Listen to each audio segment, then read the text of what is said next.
I want to talk about a subject which might seem somewhat abstract. I want to talk about the soul of an organization. There's a reason why I'm talking about this. CFI has just completed 20 years of existence, and we have begun thinking about the next 20 years. We've been thinking about what 2046, 47 will look like.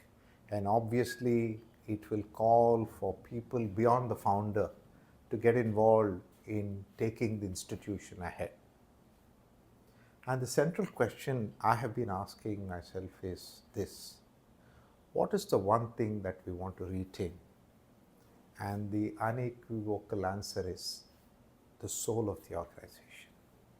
So, what is the soul of the organization? It's easy to distinguish it from the body of the organization. The body of the organization is the strategy, the revenue, the growth, the metrics, the processes, the efficiency, the scale, the size, the expansion. That's the body. The soul, on the other hand, is something which is dynamic, which gets identified, which evolves, which can become deeper, stronger, or lighter and weaker. The soul is about why did we start this organization? How do we see ourselves? How do others see ourselves? How would we like to be seen? What do we stand for? How do we take important decisions when we have a dilemma? Which way do we choose? What do we place greater premium on? What is the everyday experience of the organization through the eyes of employees, through the community that CFI is so proud to have, our customers, the coaches, the larger industry? How are we experienced?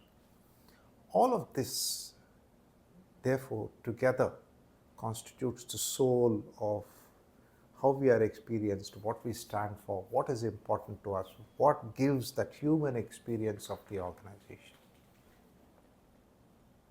History is full of examples of organizations which paid so much attention to the body that the soul actually weakened or got destroyed or even declined. My most favorite example is Schultz and Starbucks. He returned to the company twice, I think around 2008 and 2022.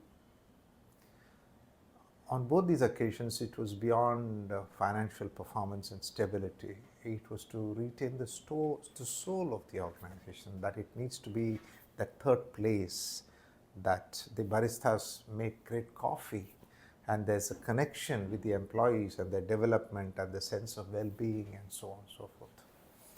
And big reason for the return was to restore the soul.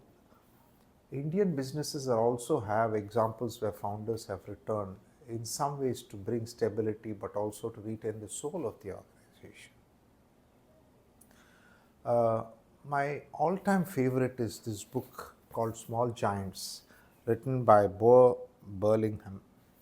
He chronicled in the year 2005 14 companies which chose to be great instead of becoming big. And becoming big is to get private equity, to go public, to scale, to achieve large numbers and so on. But these companies chose to be great, the best in what they did. And he gives reasons why they chose this greatness and how they sustained it, how they remained privately held, away from the media glare.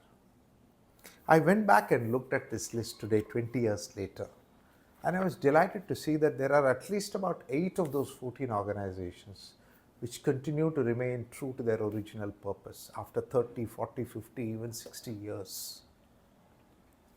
That is the soul of the organization.